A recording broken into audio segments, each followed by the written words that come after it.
What is going on, everybody? Today we are going to be going over understanding macros. Now, when it comes to macros, we have to remember that there are three different types. We have proteins, fats, and carbs. All have their own separate meaning and separate reasoning for why we need to have those within our diet, but only two of those are essential. Essential in this case meaning that we need it to survive, and that will be our proteins and our fats.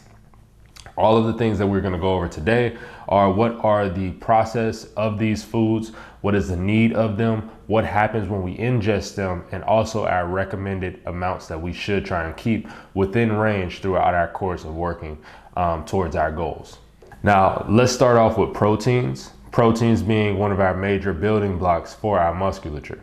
Now, protein is going to serve two important sources. For one, it is going to be, once again, that building block for muscle. So to keep it within a specific range is really going to be a big help in you being able to retain some of the lean muscle mass that you have, or when trying to build on to your frame, trying to put on a little bit more muscle mass.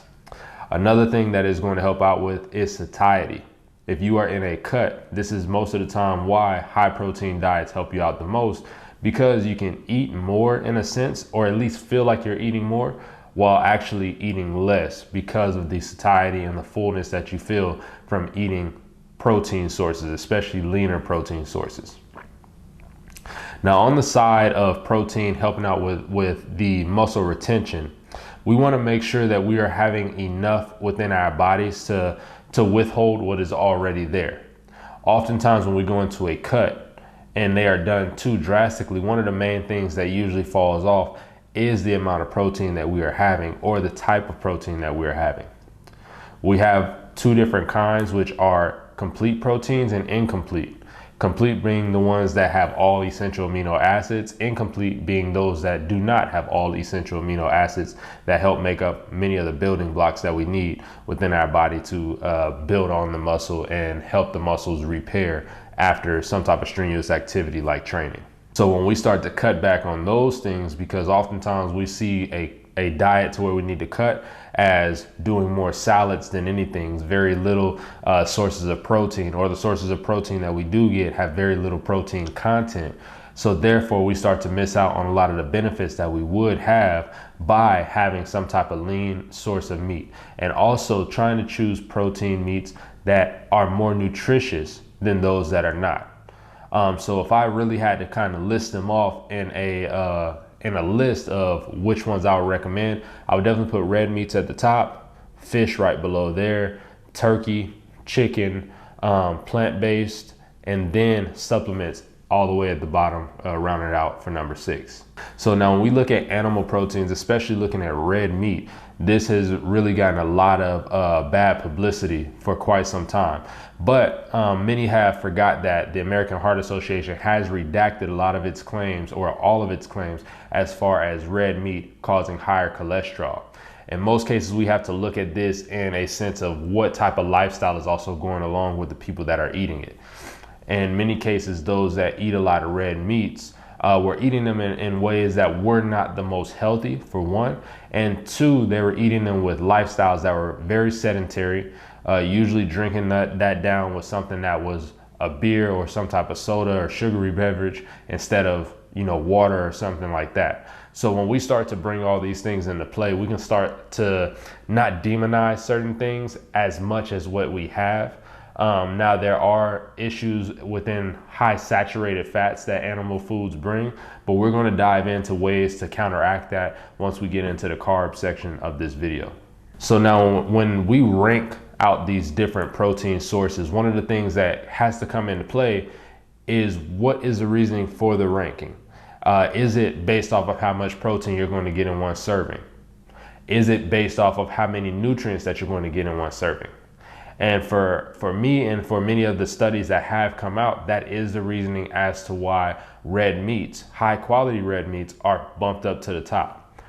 When we look at red meats and the nutritional value outside of just protein, we're going to get a lot more things within there other than things like chicken, for example, that's pretty much primarily just all protein for that source. When it comes to red meats, you're going to see things like your B12, your iron, creatine, all those things are going to naturally come within there from that animal source which is a whole food, versus trying to go and buy supplementation to round out the areas that are missing within your diet, within your lifestyle, and within your needs. Now, when we do start to put in place other type of protein sources like chicken and even other poultries, then we also have to keep in mind that they have other macronutrients within them as well. So while it is listed under a protein source, it doesn't negate the fact that it does have certain levels of fats in there. The issue that comes into play when it comes to poultry and why it drops down lower on the list is because of the fact that within those fatty acids, it has more of an omega-6 profile instead of omega-3. So when we look at omega-3s, which are fatty acids as well, those are usually found in fish. Omega-3s are anti-inflammatory as well, while omega-6s are the pro-inflammatory.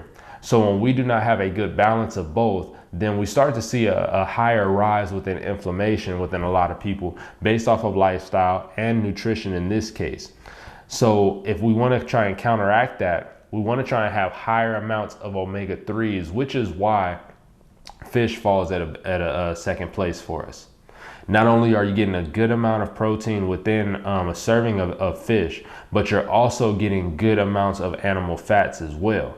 Now, we do need to always keep this to a moderation because we don't want to have too many saturated animal fats. But at the same time, to have those in our diet is very key for reasons that we're going to get into very shortly within this video. The proper range that we want to try and make sure we stick within when it comes down to any protein source is always going to be anywhere from 0.7 grams per pound to 1.2 grams per pound. If we start to exceed that 1.2, we're not going to see really much of any benefit. You're more so just eating empty calories at that point, and there still is a possibility of you overeating based off of proteins, just a lot less likely. And on that lower end, then we do start to sacrifice more muscle that we could have if we really want to get to a frame to where we see our musculature showing through this new body that we have. If we shed fat, but we also shed muscle at the same time, we have nothing that is going to show once we get to our goal weight. But if we are able to retain that muscle that we have or that we have built on, then we're actually going to get that quote unquote toned look that everybody is looking for. So that way you can have the body that you actually are desiring. Now, as we start to go down that list all the way down into the animal, so as we start to go down that list more into the plant protein sources, the reason why this drops a little bit lower is because of the fact that they are, in most cases, incomplete proteins, meaning that we are going to have some type of supplementation that is going to be needed through our essential amino acids to make sure that we are getting the full profile of what we need to help our bodies build in the way that we need to. Does this mean that they are completely X'd out, that they should not be thought about? Absolutely not, because certain lifestyles are just going to call for that. Maybe you live a vegan lifestyle. Maybe you have certain restrictions that you can't have specific things, or maybe you try to make sure at least once a week you try to allow your body to step away from eating meats. There are so many different reasons as to why somebody would have a plant-based thought process at some point throughout the week or all the time. So I don't want to demonize it completely, but there are going to be quite a few properties that you're missing out on by trying to do it just strictly plant-based, as well as the amount of protein that you're going to get from a serving of some type of plant-based option in comparison to what you'll get from an animal-based product. And now lastly is going to be our supplementation. One of the things that we want to try and look at is what is going to be sustainable for all of our clients and what is going to be something that will actually make this process as easy as possible. The issue that comes into play when we have protein sources come from supplements is the fact that it is not going to be as filling. In most cases, if you're going to have to add in oats and all these other things to it just to give it some type of filling, then at that point we might as well just have some type of whole food source to where we can have more satiety that will last us longer throughout the day, instead of feeling like after 30 minutes of drinking that shake, now I want something else. I'm still hungry. So that's where the downfall is going to come when it comes to supplementation, outside of the fact that yes, it is a processed source. We want to try and make sure that most of the sources of any type of macronutrient that we are getting, and even our micronutrients, are coming from whole food sources, because it is just going to be better bioavailable to the body. And bioavailability just meaning once it is ingested, how well the body can actually put it to use. Many of our processed options are things that we may take in because the number sounds good, but it may just pass through. It may not be bioavailable in the same way that our whole foods would be. So therefore, we actually miss out on a lot of those nutrients that we think that we're getting. Now, when it comes to those supplements, there are a few different kinds that we want to keep in mind. So we have whey isolates. These are the ones that you'll see that have negated pretty much all carbs and fats, and it is just strictly protein. These can be good, especially if you are on a cut. And let's say if you go throughout the whole day eating your whole foods, maybe you got full at a certain point, and at that point you're still short on your protein goal. These are good to have later on in that day to fill in those gaps. Now you also have meal replacement shakes. These are ones that are going to have higher calorie content because they are going to include the carbs and the fats. These are meant to try and replace certain meals. So if you've ever done something like Herbalife, they have the option of meal replacement shakes to where you're going to get more nutrients in there than you would with a whey isolate. We also have casein protein. Casein is a slower releasing protein. Oftentimes in the bodybuilding world, they would use this later on at night to try and drink this before bed, just to give them some extra protein content that would slowly release into the blood system. And lastly, you have your plant proteins as well.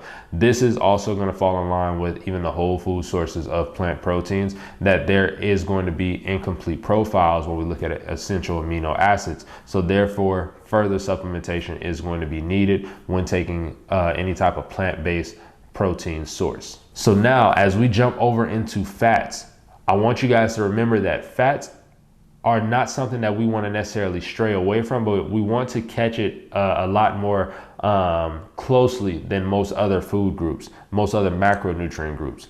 And the reason for that being is that they can easily be overconsumed by eating a lot less than our other sources when it comes to proteins and carbs. 1 gram of protein and carbs equals out to about 4 calories, while 1 gram of fats equals out to about 9 calories. So by eating half of what you would in the source of a fat in comparison to your proteins and carbs, you will equal out just about to the same amount of calories. So we want to make sure that we are monitoring these things very well, because they are usually the options that can be easily overconsumed. So when we start to look at some of the sources that we get our fats from, we can look at olives, olive oils, avocados, avocado oils. A lot of the seed oils that are out there are going under the fats category. And we'll dive deeper into the ins and outs, the ups and downs of these different oils at a later training. But as far as your fats, they can easily be overconsumed in many cases. Many people are usually not going to eat a quarter of an avocado, maybe not even half of an avocado if they really are just sitting down having a meal or really just like the taste of them. And so these things, as we start to ingest them, they don't look like a lot, but they pack a bigger punch as far as calorie wise and are very calorically dense. Another option are nuts and nut butters. So we'll look at peanut butter, almonds, peanuts, cashews, walnuts. All these things fall under that category of fats, and all these things are going to bump up that calorie content very quickly. Have you ever wondered why when you go to the store, and yes, you bought a bag of raw almonds and you usually like to snack on those throughout the day, you still don't see the scale going down? You may actually see it going up. Those fats that you're ingesting and over consuming could be a huge reason for that, and why you are seeing that gain in that weight, that why you're not seeing that start to lose weight, that process of the body starting to lose weight while ingesting those things. Now, when it comes to our recommendations, we have a very wide range when it comes to fats. And that is because of the different lifestyles that have become popularized in recent years, and also based on the health needs that you have. So that good range, I would say, is between 30% to 70% of your daily overall calories. Now, the width of that range is only going to pertain to each individual person. For somebody who's general population, overall healthy, and just trying to find a good balance, we want to keep that anywhere between that 30 to 50% range. Now, anybody who may be diabetic, pre-diabetic, or living a keto lifestyle, then they're usually going to sit on the higher end of 51 to 70% of their overall daily calories coming from fats. Now, when we look on that lower end, it is key that we at least try to hit that 30% threshold, because what we often forget and often is overlooked is that fats also help up the membrane of our cell lining. So what that means is when we have those cells, they have a protective layer that sits around it. Now, as we are depleted of nutrients, especially in the area of fats, then that lining starts to get weaker and weaker and weaker. And so in a sense, think of a turtle. If its shell starts to get very fragile and it's not protective anymore, anything that comes at it is going to damage it a lot easier. And until at one point, it just does not have any type of protective source. So those fats play a part in us building that shell around the cell membrane. So that way we can make sure that our hormones are better in check, that we can have a better balance to them. If you are having irregular periods, outside of stress itself, low amounts of fats can also be a big reason for it. And even when it comes to our mental fog, if you are somebody who has a hard time concentrating, they feel like mental fog is always coming into play, then this is something that could be causing that for you as well, and something to keep in mind as far as changes that you may want to make nutritionally. Now, when we drop down to the carbs, our carbs have been demonized very much so, and it's more so because of the hyperpalatability of carbs, and also how much you can easily overconsume many of the carbs that we have on a day-to-day basis. But carbs, while not essential, are very helpful in the goals that you're trying to get to. Carbs are going to play a role in not only giving you some type of energy source as far as your body transitioning that over into glucose into the system, so that way you can use it as energy during your training, during your day and things like that, but it also helps out in our recovery. We have two different sides of our nervous system. We have sympathetic, which is more of our fight or flight, that cortisol raise to where we start to feel our bodies going to a stress situation. So therefore, we're thinking about survival. Then we also have our parasympathetic. Our parasympathetic is more of our rest and recovery. That's where we see the insulin levels rise. Where we have a balanced system is going to be between cortisol and insulin. As insulin rises up, cortisol goes down, and vice versa. So we have to make sure we find a good balance, and we're going to dive deeper into that over these next few moments. So when we look at carb sources, we want to look at things that are starchy versus fibers. So when we look at fibrous carbs, many people neglect the fact that our vegetables and our fruits are also carb sources. They are also going to bring in carbs into the body, but they have a higher fiber content. Where this is super helpful is because when we have higher fiber in the body, these are those things that are going to combat the high saturated fats that we talked about earlier within the protein section. When we have more fiber in the system, they limit the cholesterol from binding onto our arteries. So once that is passing those things through, we'll start to see a lot less high cholesterol numbers. We'll start to see a lot less high blood pressure, because that fiber is actually passing that stuff through the system the way that it should, versus it being able to sit in there, bind to our artery walls, and therefore causing a lot of blockage that leads to the high blood pressure, the heart attacks, and things of that nature that we're seeing a rise on right now. So this is no different than many other things that we have talked about as far as lifestyle having to be something that coincides with what we're eating. If we're having a bad lifestyle and also bad nutrition, then we're compounding that interest of the negative possibility of that may come into the body. So we have to keep these things in mind and make sure that we are having a good, complete profile as far as our lifestyle to go along with our nutrition and rest and recovery. Now, when we see our starchy carbs, they are also going to be at certain points fibrous, but we're going to see a lot more starch that can give you a lot more energy spike early on within that entering into the bloodstream. So when we look at things that'll be like potatoes, rice, whether white or brown, quinoa, oatmeal, these are all different sources that you will see on the high to low glycemic index scale. If you've ever heard of this index scale, basically what it is ranked from 1 through 99. The numbers that are higher mean that they enter into the bloodstream a lot faster, giving you more of an energy spike.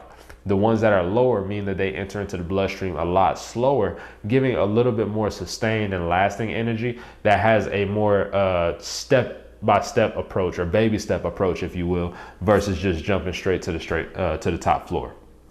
So when we look at all these different foods, it is not to say that on this list these are good and these are bad. It is more so to say, how are we going to find out how this can coincide with our lifestyle as well as our needs for rest and recovery on the outside of our training schedule.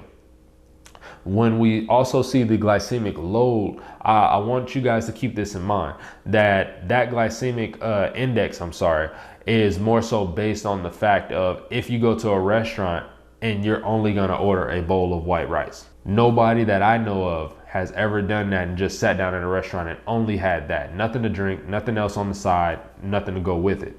No sauce, no salt, nothing.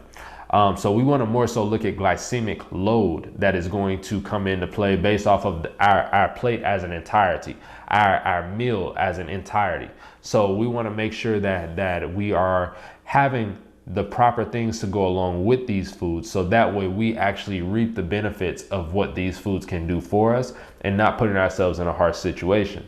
The mental side of this is going to be the bigger part that people have to overcome when it comes to carbs, because of so much of the misinformation that has been out there, along with the glycemic index not necessarily being fully explained on so many different levels to where people understand it is not saying that carbs are bad. It is not saying that you should stay away from these carbs that are on the higher end.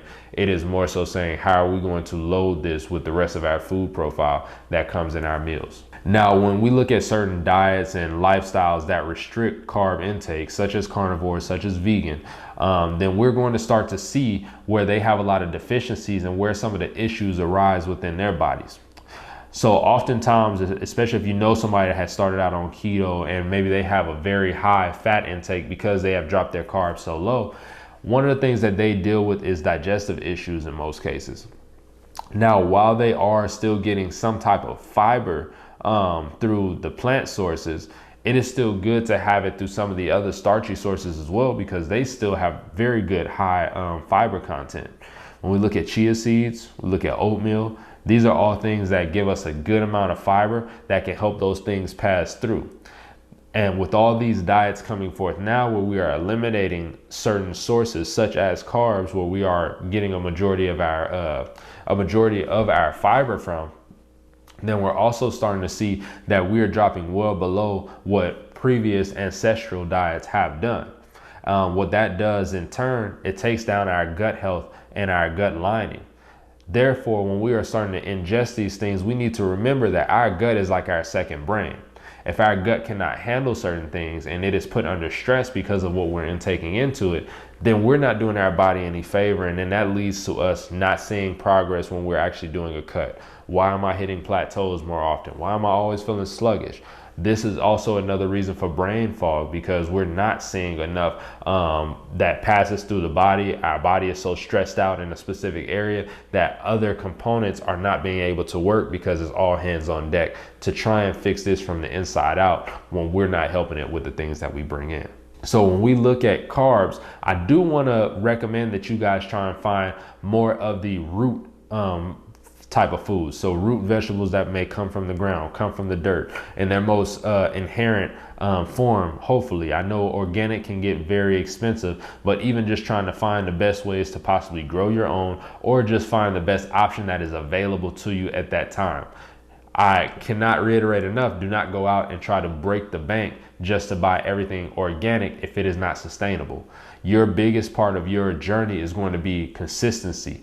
To find consistency, you have to find sustainability. So make sure you are finding the right things, finding the right grocery stores, finding the right options that are things that you can afford long term, and things that you are willing to stay consistent with long term and work into your healthy lifestyle or in your health journey. So that way we can make sure this lasts more than just 3, 6, 9, or even 12 months, but really make this for the lasting goal of having life and longevity. So now when it comes to recommended amounts of carbs, that is going to be whatever fills in the rest of your calorie needs. And so obviously, since we have the other two on a range that could go up and down, as far as our protein being anywhere from 0.7 grams per pound to 1.2, and our fats being anywhere from 30 to 70% of what our overall daily intake will be calorically, then we want to make sure that those other gaps are going to be filled in by carbs. This is going to change depending on what phase you're in. If you're really more so in a life and longevity type of phase, and we're just trying to help you recover after maybe we just did a cut, then we can kind of keep these a little bit lower, and let's make sure our fats and our proteins are going to be up higher, because those are essential to life and longevity and recovery. So we want to make sure, okay, cool, let's keep these up higher. Let's lower down the carbs so that way we're not over consuming. We just did a cut. Let's start to ease these back into the body a little bit slower. As time progresses, and let's say we're in a muscle building phase, we can start to have a little bit more of a balance of having our protein maybe 1 gram per pound. Our fats, we may drop down to maybe anywhere between the 30 to 40% range of what our overall daily calorie intake is, and then our carbs filling out the rest. Now, the difference where you're going to see that we put the fats on the lower end, or below the lower end, I should say, is going to be if you're somebody that is in competition or getting ready for sport. Now, when we look at sports such as CrossFit, even basketball, football, soccer, all these different tournaments, all these different things that require a lot of recovery throughout the season, as I said, that insulin spike helps put us to where we are in a parasympathetic state, and that cortisol lowering allows us to go into that rest and recovery. So as we start to ingest more carbs, that insulin level rises, which is why if you're somebody who's diabetic or pre-diabetic, they try to pull these things out of your diet because they don't want the insulin trying to spike. But if you're somebody who is generally healthy, no known health markers that are telling you that you need to stay away from carbs, these things are going to be very helpful in your recovery. So you want to make sure during those times, we may drop the fats pretty low, because if we're in competition, our main goal is performance. As we've talked about before, we have a triangle of awareness of life and longevity, aesthetics, and performance.